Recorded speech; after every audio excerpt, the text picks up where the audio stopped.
So just to recap, we were talking about Paul. And Paul was kind of getting into this thing where he was saying, listen, I remember what it was like. And I trusted in me. I trusted in my flesh. What my nature that was bent against God would whisper in my ear. And you got to admit, all those things that we read, go back and read the text with me. It says in verse 4, if anyone else thinks he has confidence in the flesh, I more so. How, Paul? I was circumcised the 8th day of the stock of Israel. Thank you very much. My family was the right family. I was born into the right family. I was of the tribe of Benjamin. I was of a prominent tribal unit of my heritage. I was a model Hebrew. I did everything that was supposed to be done. Both my family and myself, I was raised that way. I was raised traditional. Concerning the law, concerning the current moment, I was the best of the best, a Pharisee of Pharisees. Concerning zeal, concerning my heart, I was trying to snuff out the then most popular renegade sect of Judaism called Christianity. And let me tell you, if you looked at my life, I was perfect with the law. I was OCD about the law. I knew the law. I memorized the law. And by the way, a Pharisee had to memorize the Torah. You ever read the Torah? You know, the first 5 books of the Old Testament? I mean, that's a killer. If you want to go to sleep, you look at Leviticus. I don't need melatonin. I need Leviticus, okay? That's what you take. Anyway, so the point is that there was this model guy, and everything that he trusted of his flesh, what he could do, what he could manage, what he could foster, what he could force and forge, they were all about his nature against God. He trusted in himself. He was worshiping the unholy trinity of me, myself, and I. Now, this is where I need you to stay with me, okay? Some of us have that plate of goods, don't we?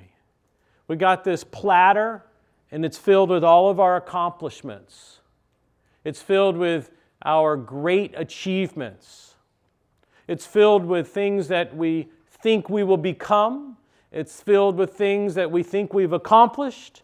It's filled with things that are notable and admirable and to be admired for sure. I had a plate like that, did you? You don't know much about me, but I was an athlete, and my sport was cross-country running and track and field. How many do that here? Anybody? Nobody? Seriously? Any long-distance runners here? Oh, shoot me now. Oh. You know what we always ask. What was your best time in? We're not going to do that today. Okay. No, it was my goal to be in the Olympics, actually. My coach, he said, he was a good man. He said, aim small, hit small, aim high, hit high. So okay, I'll go to the Olympics. That's what I want to do. And I had a scholarship to go to Indiana University on track and field. And I was well on my way, and I got accepted into medical school in an accelerated program. And that's what I did. I went to medical school instead, kind of left it all. I was kind of mad at God about that, by the way. But I'll never forget that was my goals and my dreams, and I had those things, and they probably were useful or used to drive me through all the training of medical school. 6 years, year-round, 11 months a year. Then there was 3 more years, which was basically 120 hours a week for your life. You know, that was for 3 years. And it was hard. It was really hard. But when I finished, I had a plate full of things, of accomplishments that gave me my identity. Back then, I was a believer, I was a Christian, but I was really a physician first and a Christian second. See, that's what we do when we have the plate of identity upon us. We're that person first, especially if they're kind of like master achievements, and then we tack on that I'm a Christian, but really you need to be a follower of Jesus Christ first who happens to be a physician. But I was a physician who happened to be a Christian. Are you doing that? Because you're at that point in your life where you're sort of getting your game together, and you got maybe a course to travel and a plan and a future, and you've got ideas, and actually I really love hearing those ideas. Some of them are kind of crazy. Some of them are really, really, really, really good. And you know what? I love that enthusiasm and that sort of momentum. And that's what I was doing. Back in those days, I would try to be subtle about it, but I would eventually tell you I practiced medicine within 5 to 10 minutes of a conversation. I'm ashamed of that, actually. I would try to do it subtly so you wouldn't know, like I'd drop hints about what I saw the week before, which I knew you would never see because, you don't take care of death and dying, and I could tell about some fantastic traumatic, oh, are you a doctor? Oh, yeah, now that you asked. I tell you, that was pathetic existence for me, and I just relied upon that kind of motif, that sort of atmosphere to give me my identity. And I would go to conferences and I felt this way. Maybe you wouldn't see it, but I knew it internally. And maybe that's you. Maybe that's you today, and you've got this stockpile of things you're building, and it's giving you your sense of where you belong in society and how you belong in society and the respect that you might command in society. And I have terrible, terrible news for you. That is actually a chain, not a building block. But some of us have a different plate. It's another kind of platter. And it's not all the accolades of success. It's not all the wonderment of who you are and what you've accomplished. But it's a bunch of negative things. And it's just as plentiful as the positive things. But they're still there, right? Now, we can pretty much guess what they are, but I'm going to run through some of them for you, okay? How about this one? You really don't matter. You see, that's on that other plate that no one really sees. We don't bring that one out for anybody to inspect. It's too embarrassing, but we got it, don't we? And at the same time, I was one of those guys that was successful. I was the most insecure person you've ever met. I compensated it by being super friendly, but in reality, I was super afraid. Is that you? I had thoughts of just running away from everything and just letting life go by and just not engaging because I was too frightened. I was too scared of the other person or failure.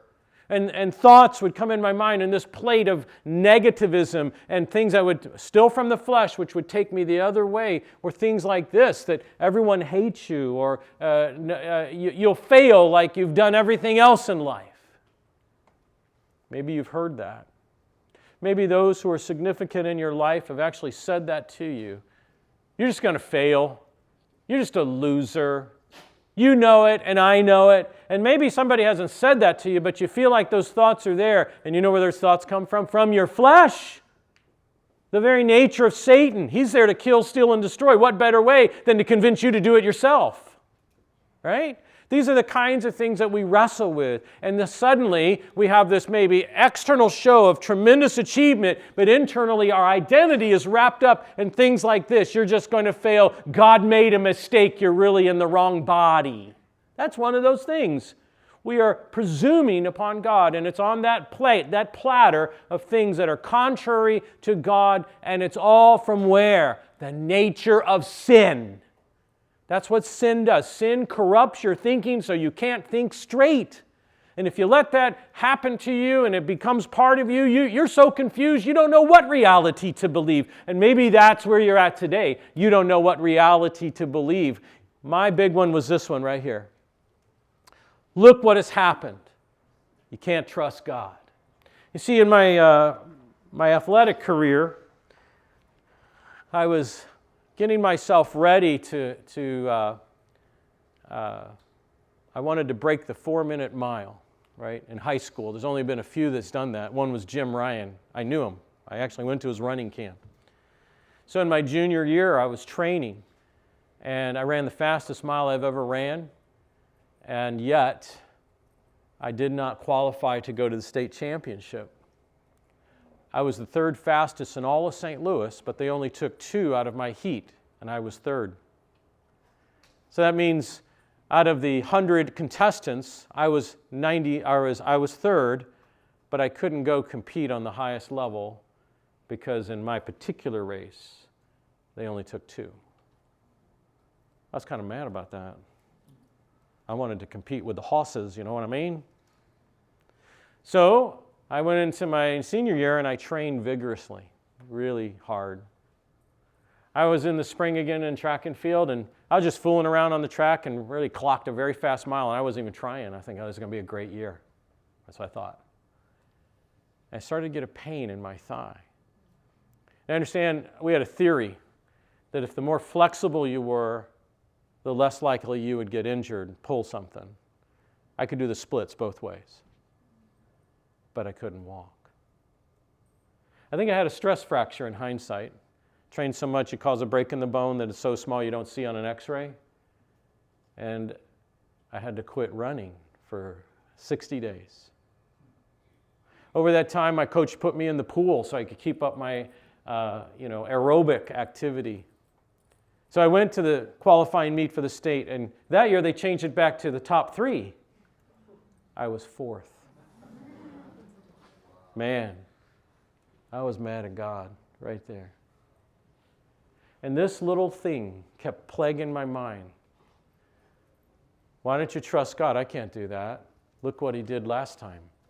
He dropped the ball. He fumbled my life. And I don't want him to do it again. So we got this platter, and it's big. And you could put whatever version of what I've given you of an example upon it, but it is huge, it's loud, and it dominates. And it's all from the flesh. That's the common denominator between what Paul had on his platter and what you and I have on the hidden platter. It's all from the flesh. And you know how trustworthy the sin nature is, right? You can trust it with your life, right? No, it'll take you down to hell. That's what it'll do. And that's what I was doing. Now, I saved this part of the message till now because I want you really awake. Because I am pretty sure there are a host of us in this room right now who are right in that crisis. Right in that moment where we're trying to figure out our identity. And we've been searching around a little bit. And we've been trying this, and we've been trying that, and we've been experimenting here, and we've been looking up this over, and we've been trying to have this chat room over here and try to figure out who we are and what we are and where we're going, and it's kind of confusing. And all my friends, they think God made a mistake. Did God make a mistake? Look what he did with my athletic career. Look what he did with my family. Look what he did with my parents. Look what happened here.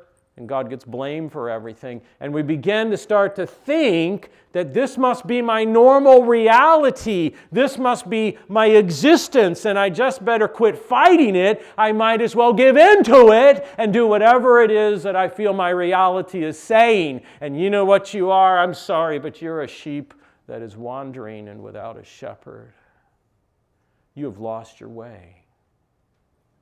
And maybe that's many of us in this room. I was a Christian. I'd been saved for at least 15 years at this point in my life, and I'd lost my way.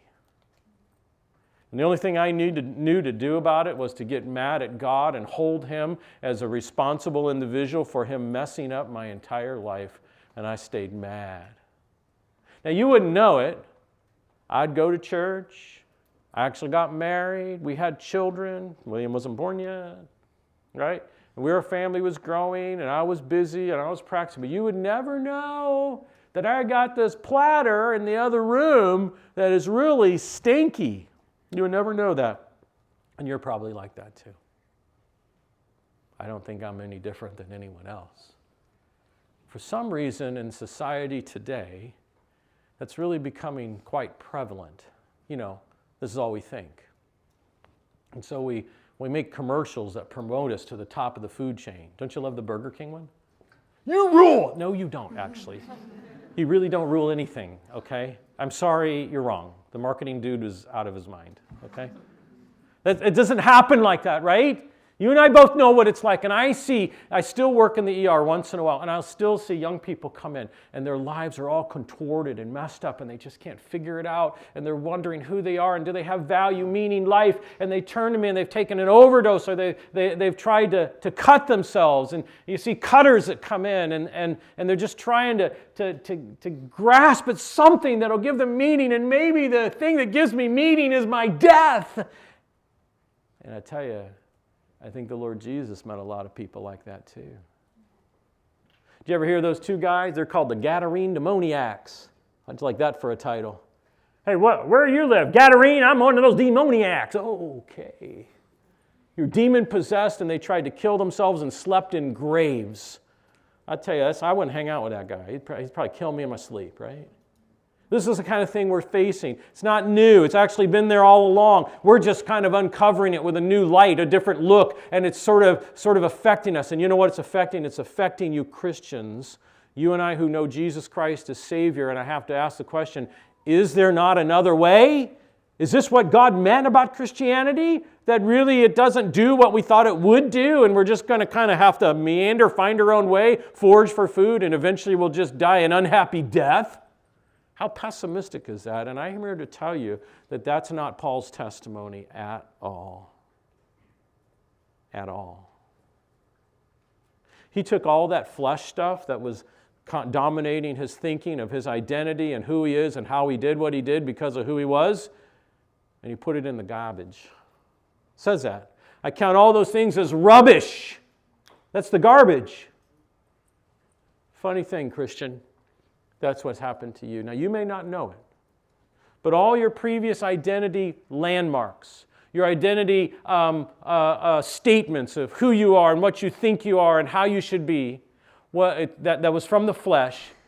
Christ took it and he put it on himself on the cross, and he died with it. He became it. That's what Paul means when he says, and I put it in the garbage. I count those things as rubbish. It says that in the next verse. Just read it. Rubbish. Now I want to ask you something. How many of you have thrown away something in the garbage that you need? Sure. You know that little piece of paper that's going to get your, the ticket you have to pay? That's a big one. How about one of those things that says, oh, by the way, your school bill's due? Right? That's a big one. And when it gets thrown in the garbage, if it's that important, what do? You put on a hazmat suit and a gas mask, and you got rubber gloves as thick as your pinky, and you're in there pulling out little pieces of paper. I don't think this is it. And you're in there and you're pulling it out, and there's last week's spaghetti, and there's that thing the cat did, and then and you're pulling out, and you finally fight it. You go, I found it. Look, Mom, I found it. Right? And it's like got grease and eggs and bacon, and you go, oh, thank you, Jesus. Why do you pulling it out? I mean, it's done, baby. It's gone. Why do we keep doing that to the flesh? We put on the hazmat suit like it's the greatest jewel of all time, and we put our hands in there, and we fiddle around in the garbage so we can pull out a thing that was worthless to you from the beginning, from the word get-go, and we want to hang it back on the wall. Listen, kids, you got to understand, that's not how God meant you to be.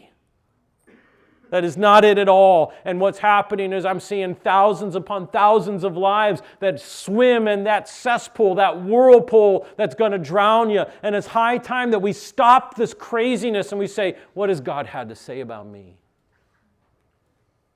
Will that be my reality?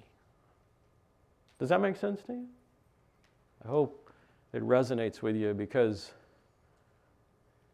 I think it's killing us, to be quite honest. I think it's just killing us. Oh, it may not physically fully take your life, although some it does. But maybe it so paralyzes you, you become useless.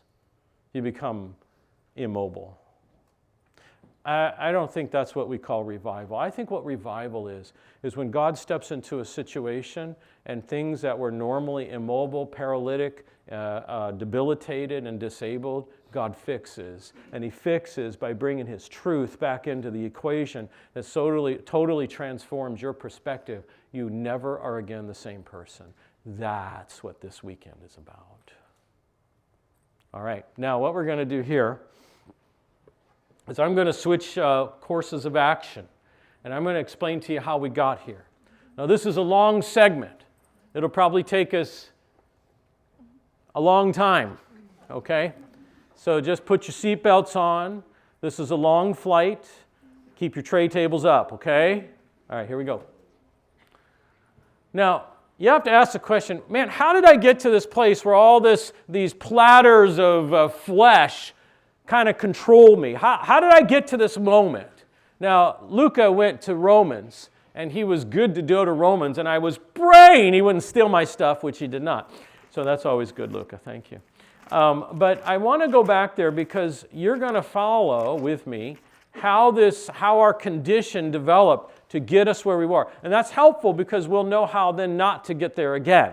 So this is going to take us a little bit. I call it the cycle of sin, all right? And it's this cycle whereby we begin to reject God at some level, and as a result, there is a cascade like dominoes. There's a domino effect that occurs, and each time your thinking goes to a lower and lower level.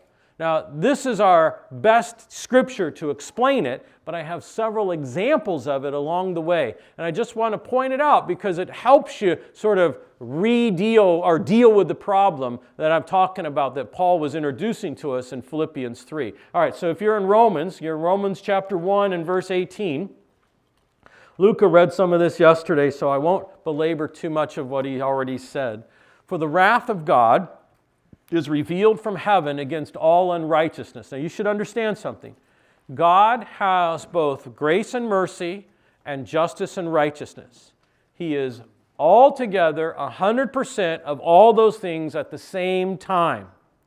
And what he does is he cannot ignore justice and righteousness because of grace and mercy.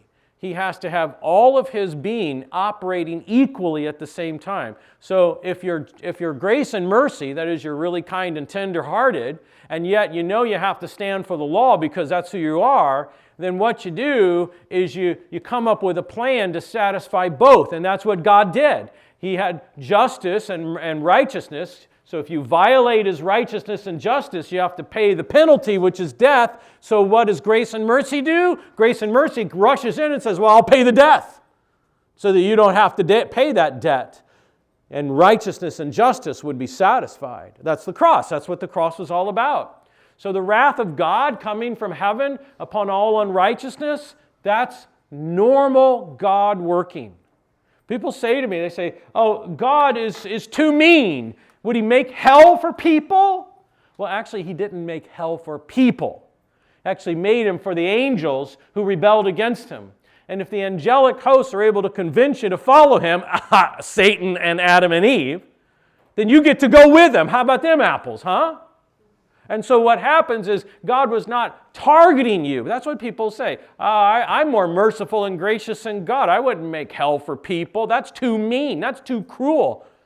Well, that's like eviscerating God, isn't it? That's like stripping God of everything that he is and who he is. You can't do that. You can't do that. You can't ask God to be in control of everything and say, in control of everything except justice and righteousness. Okay, I don't want that part. Yeah, would you do that? Would you like somebody to do that? I like who you are, except that other part. Leave that at home. And you go, well, that's who I am. I mean, that doesn't work. Why are we doing that to God? That's just wrong. And so God is acting in this way. He says, hey, listen, wrath has to come. It's just part and parcel of the whole thing. It's revealed against unrighteousness. Now, verse 19, this is what Luca read. Because what may be known of God is manifest to them, right? Oh, sorry, I had to read the verse before. Against all ungodliness and unrighteousness, who suppress the truth, all right, in the lie.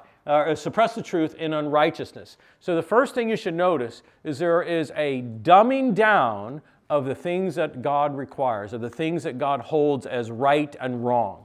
We dumb that down. That's an act of our nature of sin, rebellion. That's what the nature of rebellion does. We want God to not have his rightful place, because if God has his rightful place, we have to give a rightful answer. And so what happens then is what we take everything that we've known about God. And here it says that since the creation of the world, God has made known his great power and his attributes, his righteousness and justice, his tenderness and mercy. He's shown his great power. You cannot mistake it. People do it this way. I mean, I was raised in the educational system. I was taught to be an evolutionist. I was taught to be an atheist. That's what I was taught. And I actually can give you those arguments like it was from my sleep. I can give you all those arguments, right? I'll never forget, he was an internist. We're sitting in clinic, and he was a guy that wore bow ties. And he always was dressed in a really crisp and iron thing. And he was single for good reasons, too. Anyway, he walks in like this. He's a short dude, right? He walks in. We're all in the room. He goes, well, as far as I know, it takes a sperm and an egg to make a human baby. I think this virgin birth is a bunch of... And he used a lot of explicatives that I cannot repeat. Okay? All right, that was that man. He was definitely suppressing the truth of God, and yet God was using all of creation to show that He is not only just real, He's the one in charge. And when you start to do that model of saying, God, I don't want you to be in charge, like I did when my athletic career came to a screeching halt, I didn't want God to touch me anymore. I began to drift. As a Christian, I began to drift, and that might be where you are. You're drifting. And look at what happens next. I got to get moving. So, oops. There's no excuse for our action because His revelation was obvious. But what's prominent is a constant refusal. No acknowledgement of God. Verse 21, it says, because although they knew God, they did not glorify God as God. They were unthankful, which means I didn't put God in His proper place, but became futile in our thoughts, and their foolish hearts were darkened. You see this progression? I refuse what God is saying, who God is, what He's doing, and what happens next is I get this mentality, this activity that pushes him away. God then says, all right, you're going to walk in darkness. Now that means you are incapable to understand anything spiritual. So once you reject God and His place and His doings and His right to rule, you get promoted, or I should say demoted, to this level in which you have certain misunderstanding on your best day. You ever wonder why when you hear all this stuff in the political world, the news, and you just hear it and you go, that guy's lying. Can't anybody see he's lying? He's just lying. And then they get on TV and they act like they're telling the truth, like the total honest face. You go, he's lying. There was a day when one of the Kansas City Chiefs football players came into my hospital. His name was Derek Thomas. This is like 15, 20 years ago. The man was a beast. He was longer than the CAT scanner. All right? It was an icy day, and he was driving down the road, doing about 100, and he flipped his car, and he got ejected. All right? You know what that means? He was thrown out of the vehicle, and he busted his back. Came into my ER. I got called in special. It was a mass casualty incident. I go in. This football player, mammoth man, is on the CAT scanner, and half of his spine is here, and the other half is over here. All right, he was done. He was so done. All right, day is crazy busy. News cameras, people everywhere, and we all sit down after everything's kind of calmed down. We turn on the news, and they report, blah, blah, blah, blah, blah, blah, blah, blah, and then they make up the rest. Everything else after that fact was, and I looked at my colleagues, and they looked at me, and I said, that didn't happen. And we looked back at each other and said, no, that didn't happen. And you know what happened? They just made up the rest. They just lied. Just lied. And yet they acted like it was bona fide truth. That's this, darkened in your understanding. And we do that about God. We begin to say things about God that's not true. Well, God must not be fair. God must not be as fair as I thought He was. That's exactly what Satan told Eve. And the next thing you know, we get this, I think I really know what I'm talking about, but really, in reality, you're a fool. Professing to be wise, you became a fool. And what happens is you then begin to exchange your affection. You had an affection towards God, but now because you're thinking God's kind of compromised, you actually take that which was glorious of God and you dumb that down. This is a progression of how we get to where Paul was. This is a progression of how we take that darkened platter of secrets in our lives and how it takes us away from Christ. We think it's all of our education, but it's really what we're holding on to. It's really what's ruling our psyche. And those things take us to another level, which again Romans has pointed out to us. And it says, then the only thing you have left is to go after your physical appetites. That's the only thing that you have left that seems to give you some kind of manageable joy of existence. Now, those physical appetites can be everything from coveting with your eyes, what things I can obtain, to physical passions, what things I can lust at, or just being simply arrogant and prideful. And you know, the route I chose was the arrogant and prideful one. And so what happens is you change the object of your worship. And you know who becomes worshipped? It's not just, and it says here in verse 23, birds and four-footed animals and creeping things. I would suggest to you the creeping things is probably you and I, the me, myself, and I trinity, the unholy idol of this earth. And thus we write about ourselves and we think about ourselves and we make reels about ourselves and make selfies about ourselves and we have ourselves. And we are the God and not the true God. All this happens that when we begin to push God out of our thinking, push God away, distrust Him, we fall down to this level of only controlling our passions and we let them go because why would it matter? God laughs at you, you know that, right? Look at that. I said Isaiah 44, 12 through 20. You know what that passage is about? It's about the stupidity of making an idol. I'll paraphrase, okay? It goes like this.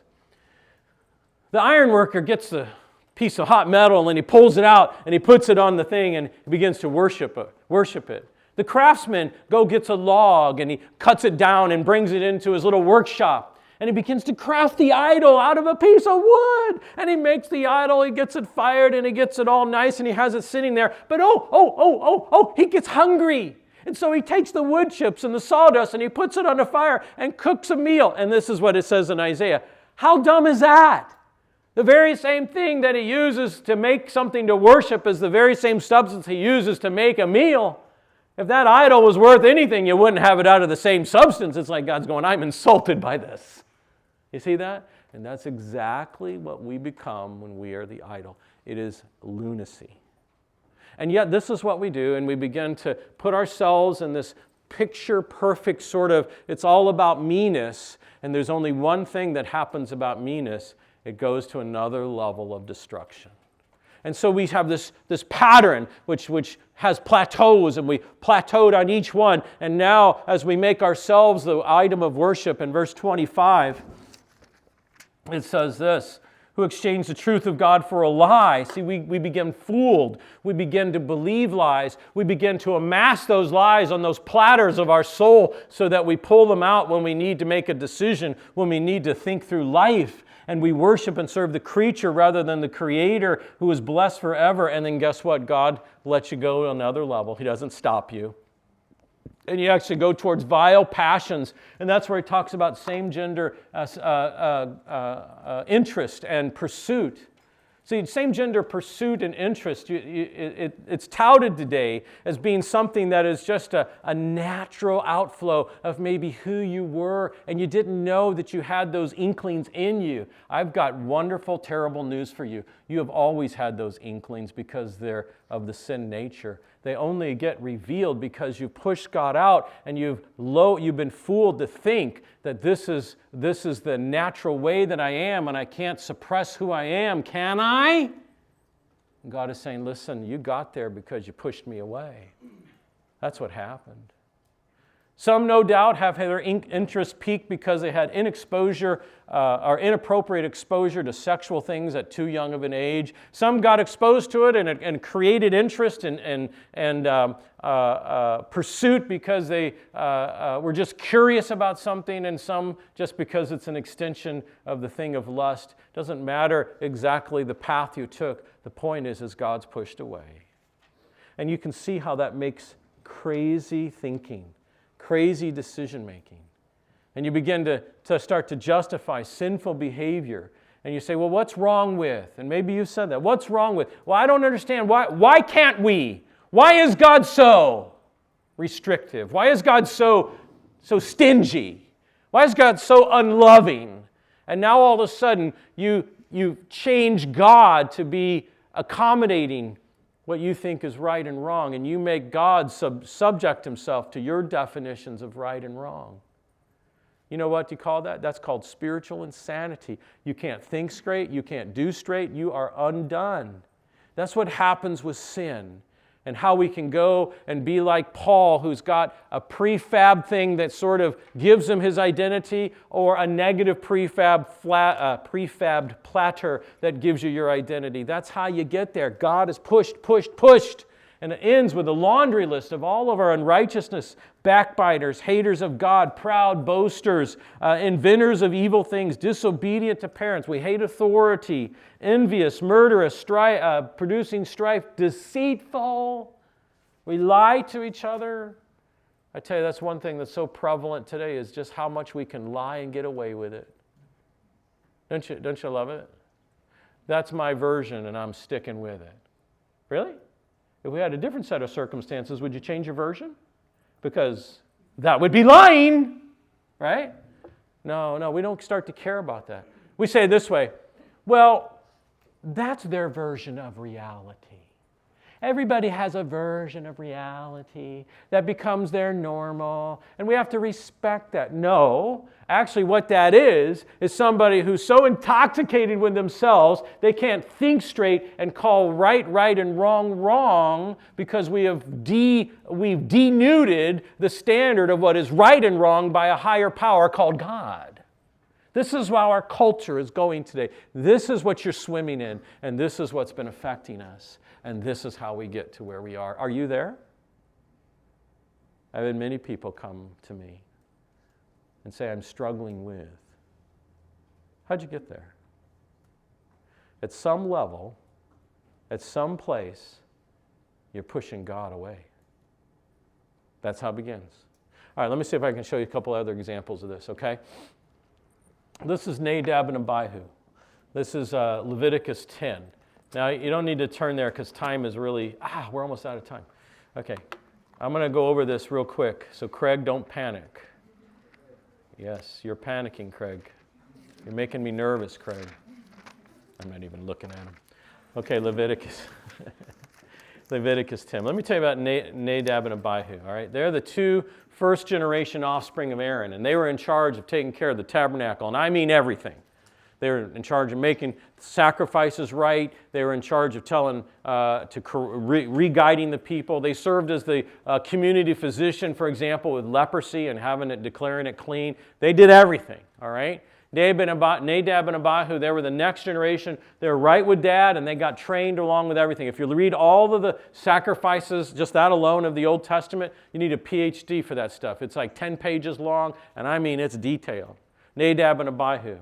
Well, one day they were told it was their turn to bring incense. You burn this powdery stuff, which was designed by God. You put it in a little cup with a heating element underneath it. It heats it up, it melts the incense, which gets aerosolized, and it causes a beautiful aroma. But you could only burn it from a piece of coal that came from the special altar called the brazen altar out front. And the idea is that represents Jesus Christ. And so when he sacrifices himself, now you can come in through him and him alone and offer up that incense, which would be like the prayers of this people up to God. That's how we come to God. We come through Christ and we pray in his name. And it all is because of what has happened on the cross of Calvary, like the brazen altar. Well, they got some other coal. I don't know where they got it. Maybe it was from the night before when they had fish fry. I don't know what it was, but it was the wrong one. And they brought it into the tent of meeting, and they immediately got toasted themselves. Now, I've seen lots of burn victims in my life. The worst one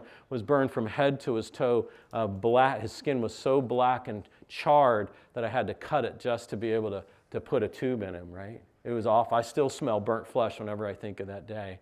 So I imagine those boys were burnt to a crisp, and they had to go in and retrieve their bodies. And Moses says to Aaron, or God says to Moses right away, if you're going to come before me, you must regard me as holy. I must be honored before the people. You have to tell the difference between holy and unholy. I thought that was kind of cruel, right? The boys just died, and you're telling us to fix the protocol? I mean, where's the compassion in that? Well, the compassion in that was correcting a problem. You look later in the chapter, it's around verses 9, 10, and 11. You find that God speaks directly to Aaron, which was not normally the protocol, and he says to the father of the deceased, And when you come and minister in the tent of meeting, do not be drunk with wine, lest you're unable to tell the difference between holy and unholy. You see what he's saying? If you breach here and some substance controls your faculties, you will make mistakes, judgment mistakes, and how to go about your duties. You will think you're totally right, and when you're totally wrong. I mean, think about it. You ever see those sobriety tests when the highway patrol stops you? The guy's driving zigzagging down the road and he thinks he's driving perfectly, but he's actually driving like he's out of control. And that's what brings him in to see me. And that's what God is saying happens with sin, which controls you. You can't make good spiritual decisions, but you think you're totally in the right, and you're not.